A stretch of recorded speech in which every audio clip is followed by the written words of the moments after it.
Saludos queridos estudiantes, vamos a comenzar con una serie de clases que tienen que ver con la parte de laboratorio. En este momento vamos a comenzar con los métodos de laboratorio 1 y vamos a trabajar con la primera parte, que el método de laboratorio 1 va a ser el análisis de la composición de los alimentos. Eso va a ser nuestro primer tema, el cual es llamarlo como tal, también se le conoce como el análisis proximal de los alimentos, donde incluye los análisis de proteínas, de grasas, de vitaminas, de los minerales, de las cenizas, por ejemplo, de la proteína, etcétera, que son parte de la composición básica de un alimento, de la composición natural que pueda tener un alimento. Eso es lo que vamos a estar revisando, una serie de análisis que están encaminados a determinar o a medir estos compuestos que están constituyendo el alimento de manera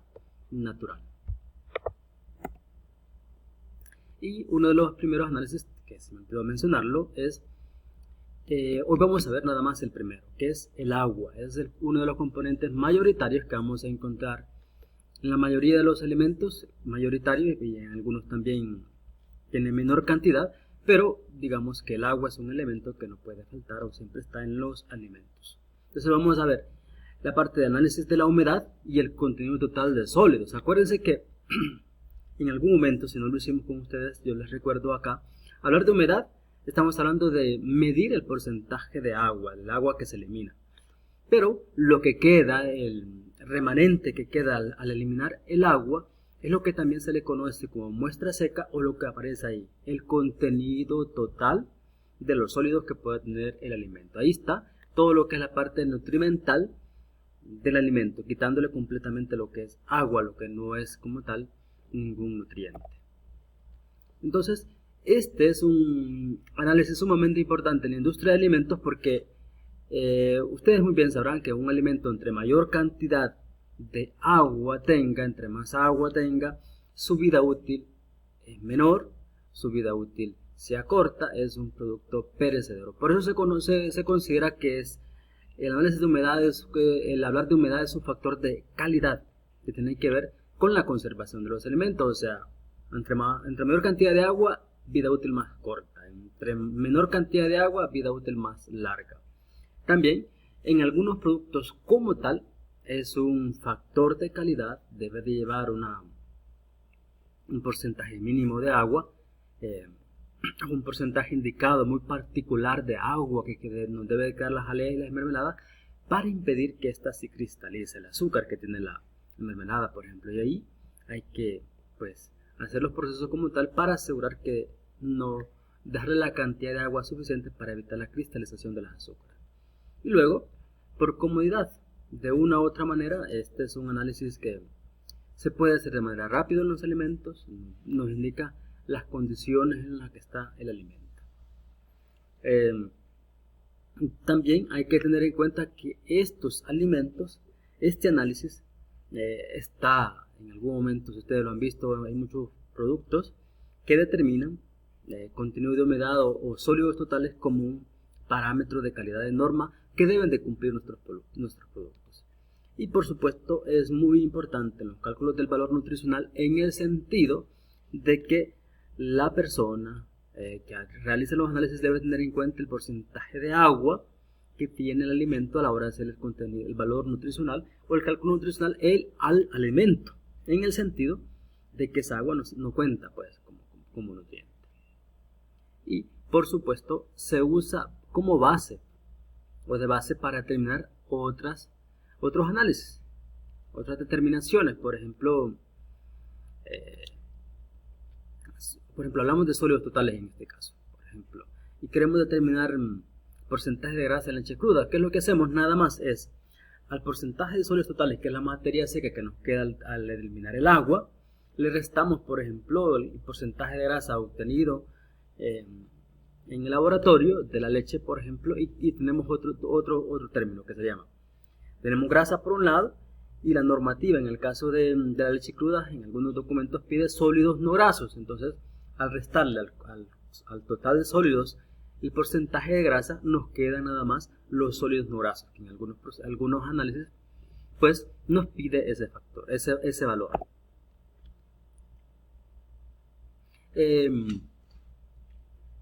tenemos tres formas de agua que podemos encontrar en los alimentos. El agua libre, que como tal es la que medimos a través de la humedad, la que no tiene ninguna adherencia o no está atrapada en el alimento, en algún compuesto químico o macromolécula. Y está el agua de hidratación, que es parte de un producto, ¿ya? Entonces, esos son los tipos del agua. Acuerden, agua libre es como tal, que está el agua libre, que usted puede dejar el alimento y comienza a exudar agua, por ejemplo, ¿ya? Y el agua absorbida no la pierde el alimento, porque ha sido atrapada en las macromoléculas que forman el alimento, o en este caso sí el producto terminado. Y el agua de hidratación forma parte de estructuras químicas, ¿ya? De las estructuras químicas de los alimentos. Por ejemplo, cuando dice pentahidratado, un compuesto que tenga agua como tal, se establece y esa es parte del compuesto químico. Y aquí, por ejemplo, pueden ver en esta imagen un resto de alimentos con sus porcentajes de agua. Si ustedes pueden ver, la mayoría de frutas y verduras, el porcentaje de agua que tienen es sumamente alto. Hay diferentes métodos de desecación. El más común y que usamos en el laboratorio, que con ustedes hemos usado, es el método de secado en estufa, ¿ya? Ya más o menos la mayoría creo que conoce este método. ¿Qué es lo que hacemos? Nada más calentamos la muestra bajo condiciones específicas de tiempo y temperatura, y se utiliza la pérdida de peso para calcular el contenido de humedad de la muestra, ¿ya? O sea, dejamos la muestra en una estufa, en un tipo horno, por cierto tiempo, por cierta temperatura, y en ese tiempo va a perder el agua, la humedad que tiene el alimento, y luego hacemos cálculos matemáticos, pesamos y hacemos cálculos matemáticos para determinar el porcentaje de agua que ha perdido. Y eso es lo que conocemos como humedad, ¿ya? Lo mismo haríamos con los sólidos. La diferencia es que determinaríamos la cantidad de materia seca que nos quedó. Y eso es lo que le vamos a llamar sólidos totales.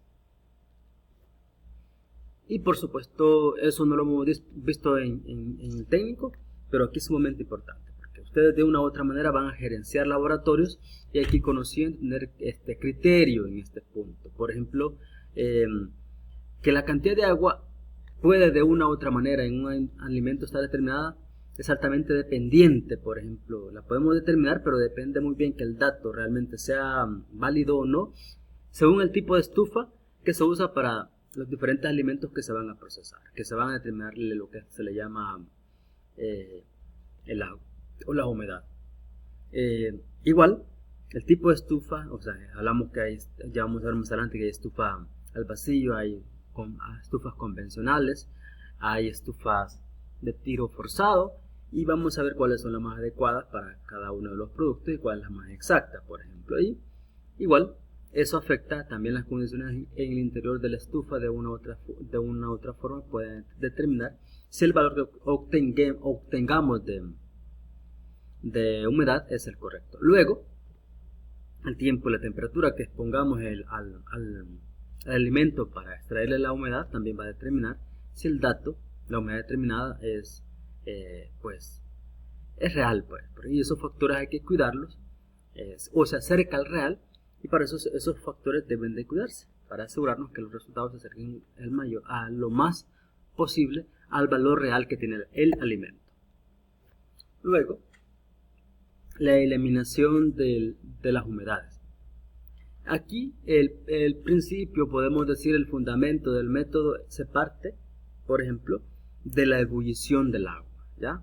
¿En qué punto el agua entra en ebullición? O sea, ebullición es que principio básico que decimos que hierve, pero realmente el punto de ebullición es justamente ese punto de que el agua va a pasar de su estado sólido, de su estado líquido a su estado gaseoso. Eso es muy importante porque de esta manera estamos eliminando el agua del alimento.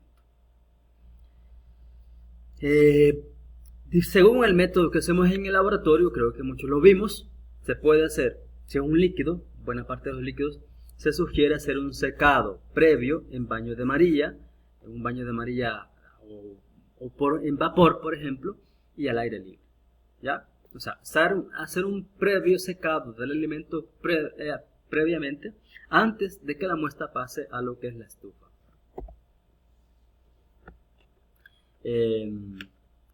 Hay que tener cuidado y eso creería que no lo hemos hablado nosotros en clases anteriores en el técnico, porque de una u otra manera, si trabajamos con diferentes tipos de temperatura, y en algún momento yo recuerdo con los que hemos estado en un laboratorio, ustedes no me dejarán mentir que yo les hacía ver lo importante de estar pendiente de la temperatura de la estufa.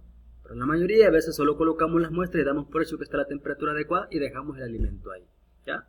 Es sumamente controlarlo, porque de una u otra manera algunos alimentos, si las temperaturas están más altas, puede descomponerlo y generar agua por la descomposición de algún compuesto químico. Por ejemplo, en este caso tenemos los hidratos de carbono, que ya en temperaturas cercanas a los 100 grados centígrados va a haber descomposición, o va a haber, por ejemplo, en este caso, una hidrólisis de la sacarosa, que la hidrólisis significa que la sacarosa, que está formada por dos moléculas de azúcar, por hidrólisis se van a formar dos azúcares, dos glucosas, y nos va a formar una molécula de agua, por ejemplo, y esto va a comenzar a sumar a la humedad del alimento.